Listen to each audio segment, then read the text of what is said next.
Hello and welcome back. This is Starship EVO. So as you may have heard, the name of the game has changed recently from Skywanderers, and it's taken a couple of weeks to get to this point because the game has been developing so far in little bug fixes that just made it impossible to play the game unless they were fixed. So that's why it's been about 2 weeks, I think, since my last video. But I think it's well worth the wait. I think we're finally at a point where the game's gotten stable enough to show you some of the features and not have to worry about another massive change before the early access release.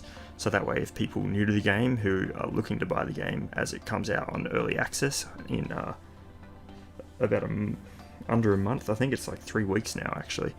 So 21st of May, I believe the game releases on early access on Steam. So at that point, everyone will be able to get access to the game, and if you're one of those people who's interested in the game, this is just a way of me showcasing the game to you at the moment. Otherwise, if you're an original viewer, welcome to the game, welcome back. And this is a new menu screen, so as you can see, it's changed a bit. The asteroids have changed. I haven't actually seen them in person yet, but that's what they do look like these days, instead of being the blue cube structures they used to be. And I don't know, it looks okay, but we'll have to see how they turn out once we get voxel editing of the terrain. But as you can see, we now have patch notes on the main menu, which is an awesome feature, so you can click on these. And this one literally came out about an hour ago, I think. And this is one that I had to wait for because the other day there was a game-breaking bug where if you had gravity on your ship, then the entire ship was affected by that gravity and would fall through space as if it was being pulled towards a planet. So I actually lost quite a few ships to that, and there was some things I wish I'd gotten on video to show you guys, which involve basically space chasing after a ship falling through space after it fell through the torus. But anyway, we've got the patch notes here, which are awesome. This one just came through with a few new changes, including changing how the starting block is used, but we will just jump right in and show you that. So you might have heard some music before. I think that's just stopped naturally now because it's the end of the song. So I need to mention to Sooner to make sure the music on the title screen replays. So we'll go into the game. And this is new artwork for the loading screen, which is, it's different. It's got a bit of a Borderlands style to it, I think, but it's cool nonetheless. And I'd like to see those ships in game and settlements on the Taurus, as you can see up the top there. That'd be pretty awesome to have it all in the game. So we'll just wait for this to load and then we'll join back. Alrighty, so here we are, we're back in game, and this is just one of the worlds I've been building in. So I've got a few ships scattered around the place, my luxury yacht down there, my tactical exploration ship, and this is the newest one I've built, which hopefully we can get added to the game because I was a Kickstarter backer. That means I get to build a ship that will actually appear in the game. And this is a 30-meter shuttle which I've built. It's not really a shuttle, I guess some people could argue it's a bit more than that. But hopefully Sooner can see the silver lining where it's a small ship which could potentially be a civilian shuttle. It's got weapons on this version because I plan to have a few different versions, one with weapons, one without, just so that way if he does need a weapons version then he can easily just change which blueprint loads into the game. And I think a lot of people are doing the same thing. So this is actually what I'll be showing you guys mostly today, just an example build in the game. And as you can see, there's a few other things around, but we'll also fly the ship around and show off some of the features which I didn't really cover in the previous video of Skywanderers, but this is Starship EVO now, so we'll just break into it again easily with a bit of a tour of a ship that I've recently built, so people can get inspired hopefully, or they can just see some of the things that you can do in the game. So this is the airlock, and gravity's working on the game now, so we can actually walk. So we will just turn off the... Oh, we're not quite inside the field yet. We should be now, so we will set it to jetpack mode maybe, and we'll just close this door behind us. So we've got a locking system in this door, so that means if that is turned off then no one can enter. So that's just a little feature. So we'll we'll just go through this main corridor here. We've got a few rooms off to the sides. We've got the bridge, which is incomplete still, sadly. I'm just not very good with bridge areas, but it's a fairly spacious shuttle, I think. It's got a nice big window at the front, so that way you can get a good view if you want to fly the ship in first person mode, or if you want to go to third person mode and fly it from the outside like most people would, then you can do that too, of course. So this will just be a general systems console. Here we've got the gravity core, so behind there, and as you can see I've got it configured to this ship's dimensions. I'll close that off. We've got a bit of detailing on ceilings, just everything everywhere, just to try to make it all look pretty cool. We'll just close this door too. So we'll start on this room. This is the kitchen slash mess hall. So we've got the sink, cooktop. These aren't functional, just decorative of course, but the level of detail you can achieve just by using the bricks in the game is pretty awesome. So this is sort of a food synthesizer, I guess you could say. Just a control panel, RGB makes food of course. And then you've got this area, you've got the window there. Don't sit on this seat when you do this, but basically you can gain access to the window if you need to by just moving the seats out of the way. Not that it's a very big window, but I think just having a little bit of natural lighting or visibility to the outside world is good. And that's actually one of the maneuvering thrusters, so that's just sort of had to find its way into the structure. We'll go into here next. This is main engineering, so this I'm pretty proud of. So this is just the room in general. We've got a sort of storage rack here. That's actually the multi-tool that the player uses. I sort of tried to copy that as best as I could from the artwork and just what we're holding in our hands. So I'm pretty proud of how that turned out. Just a few other knickknacks in case people need things. Here we've got the logic rack. So basically I can store all the logic in the ship. I've been doing this for years now and I still like the system, so I've kept it in. We've got basically that turns everything off. That one turns the shields on or off. That one turns power on or off. And eventually when we get access to see power statistics again, like we do with shields, that screen will show power stuff. This one is lighting, landing gear down the bottom, emergency lighting, just a few other things. So we can actually activate emergency lighting by doing that. So that turns off all other lights and puts just red lighting on. Leaves the gravity lighting on. You can actually turn off the gravity and then those gravity lights and the gravity generator will turn off in case you got intruders in the ship and you don't want them to be able to move around easily. Next up we got the main cargo bay door, and can't even remember what that is. And a few other things, weapons panel, and finally just the main systems, so the hotkeys, power on or off hotkeys, and other things like that. We should actually just, I think it was on this one, restore normal lighting. So storage rack, just a bit of room to move around. The ship core of course, which you can gain access to with a slider, and you got the this is the generator side, so it's actually a ship with two sides to it. So you got the that one's got shields and a little bit of power in it, but this one is entirely power based, so I sort of made this the power wall so you can see the generators and you can easily repair anything in there. So I'm pretty proud of this engineering. I think it's come up good. Bit of pipe decorations on the ceiling, and this is just an example of some of the stuff you can do. Next we'll move on to the we've done the bridge. Move on to this room. This is the bunks. So here we've got just another window. It's basically a mirror of the other side of the ship. That's a wardrobe. A computer terminal. Not that it really does anything, but it's decorative, but you've got a screen there which you can technically link to something like a camera to access. Then we've got ladder and bunks with screens on their ceiling, so they can also access stuff from there. And just a little bit of messing around with some of the painting decorations you can do now. I made a sort of mini solar system artwork. So you could say that that's the space station that they were born on and they were living there, that orbited the blue gas giant that has rings. And there's a smaller red planet towards the sun in the center of the solar system. And of course these doors inside the ship lock from within the rooms, so if you don't want anyone to be able to access the room, so it works on the same on the outside, if they press the button it's not going to work. So that's just a general feature. Here we've got the main cargo bay, so this can actually be turned into whatever you want because it's a fairly large spacious room. The idea is that you could potentially swap out the cargo storage areas for rows of seat for passenger transport, or just general cargo storage for engineering ships that need to go out and repair stuff, or it could be a tactical ship with extra weapons on it, or maybe a massive weapon that rises up out of these glass panels that can, I don't know, destroy other ships. The options are pretty limitless, but here we have the main cargo door at the back.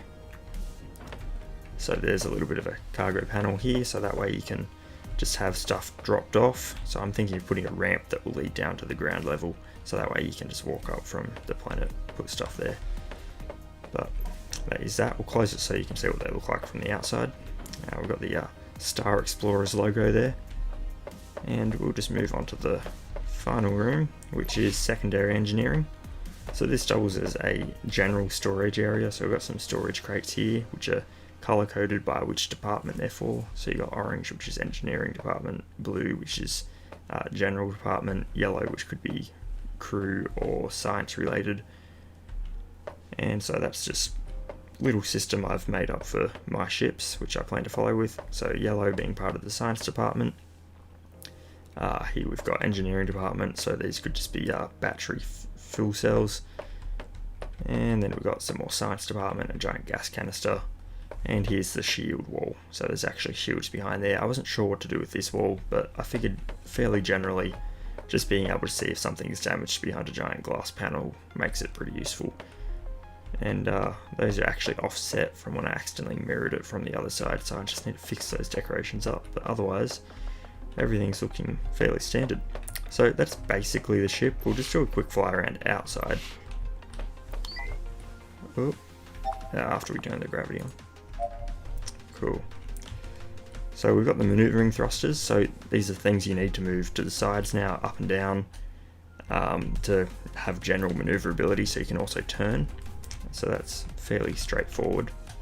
So this is the ship. We'll just do a quick fly around. It's got big glass windows on the top of the hallways, the bridge and the cargo bay there.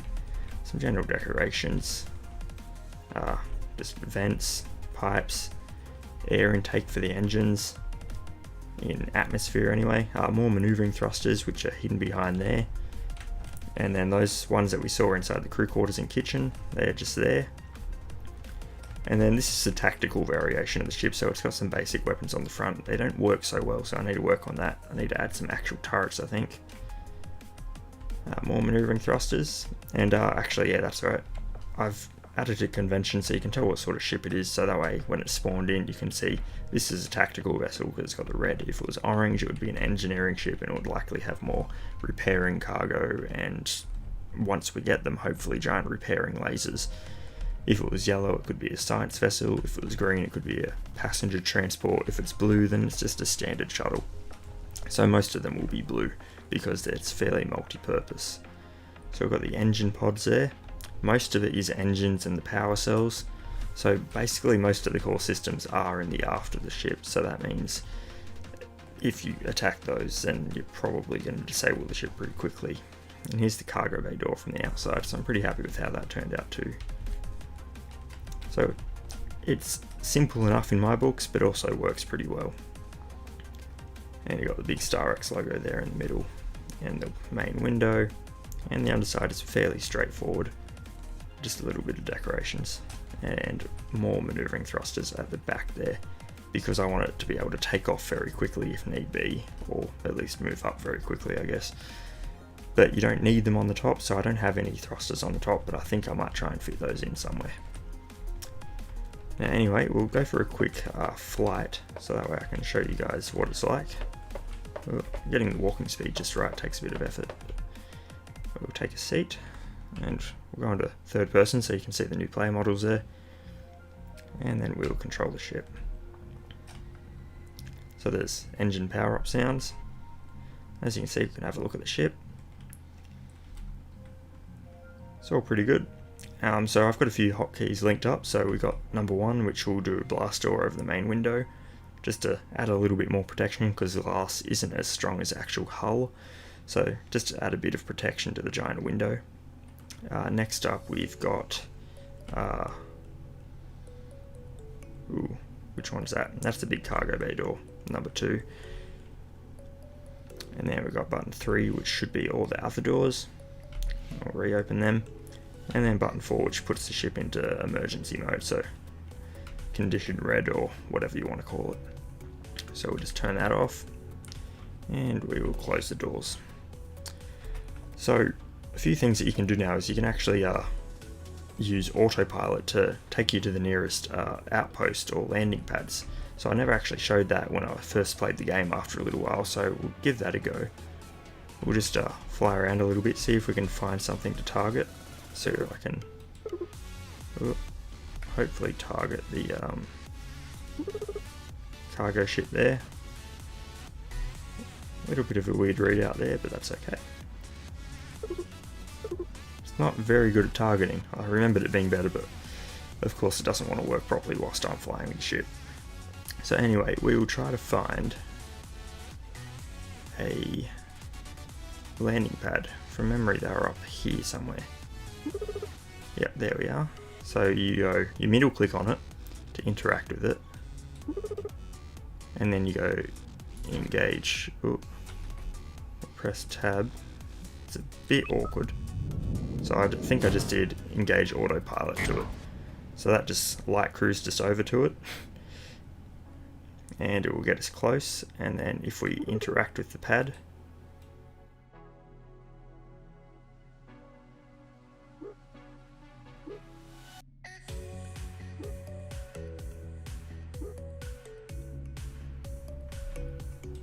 there we are, request landing. So it took a little bit of moving the actual ship to get it done, but it seems to have worked. And then if we get close enough, it should technically start to work. So sort of zoom out here, level out.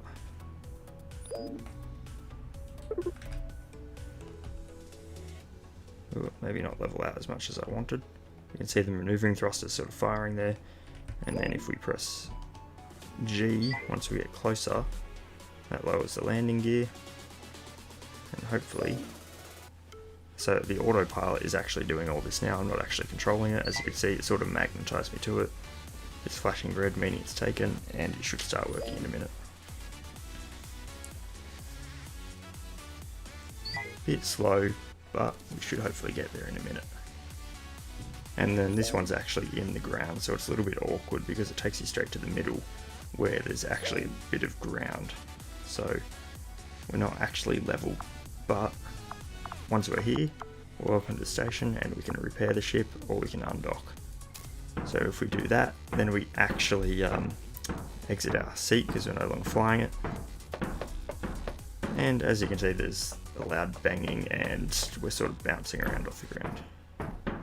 As you can see, it doesn't always work. There's a bit of sparks flying off the landing gear because collisions are a little bit damaged at the moment. But for the most part, the game is working. So you'll have to keep in mind that this is still actually an alpha build, or pre-alpha build. So we'll have to wait until the game develops a little bit more, but that's just sort of a bit of a showcase of the game mostly working. As you can fly around to different platforms in the game, you can autopilot there, so you can target different outposts out in space and fly out to them. And here's an example build in the game of some of the things you can do. And if I'm lucky, then hopefully this ship might actually show up in the game later on for everyone to come across in the game, and whether they attack it or steal it or just leave it be, that's completely up to them because that's what the game will allow them to do.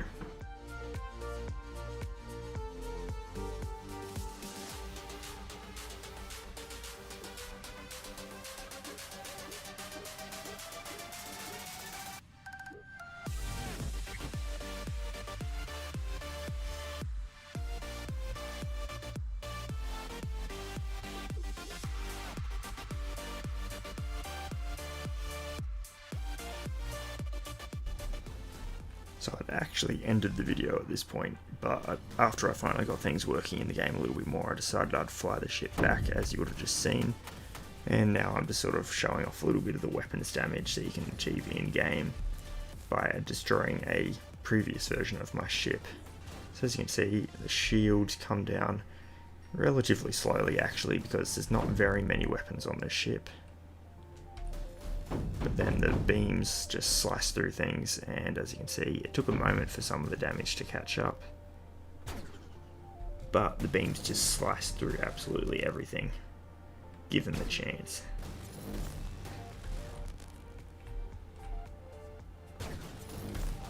Just slice through some of that. So this is what I was talking about in the video, and basically the weapons on this ship need a little bit of work. They need to be turrets, and they need to be autopiloted, so that way they target the ship in the best way possible, and they're not just a fixed mount on the ship like they are here, like this. But we'll actually just try demonstrating a destruction of the ship, so hopefully that won't take too much longer. If it does, I'll just speed it up though.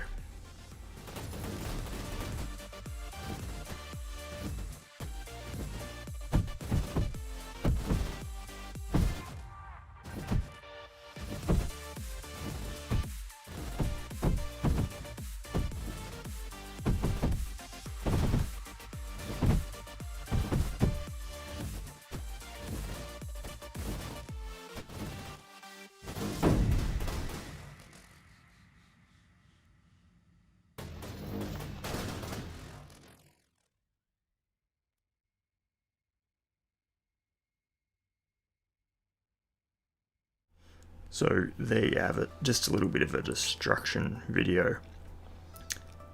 So as you can see, once you've destroyed the ship there, as we did, it took a little bit of time because the weapons on this ship clearly aren't very good. But whilst two ships are flying around and taking damage from each other, combat will of course be very different. And it is constantly being balanced. It appears to be that is one of the main concerns of the developer right now, that things be balanced properly. So hopefully we'll see a very balanced combat system when we get our hands on the game on early access. So as you can see, that was just a little bit of fun, but we will just jump out of the ship now. As you can see, I reckon there's a pretty good view from the cockpit of this ship, and you can close the blast doors if you're worried about that. But as you can see, the weapon just sort of went straight through that ship, so I don't know there's a whole lot having a blast door would actually do. So we'll stop controlling the ship, and we'll actually just go for a little bit of a walk outside in a moment. Bit of a problem with the locking of the doors that I've got there is that I can't actually unlock them unless I unlock them from the main console.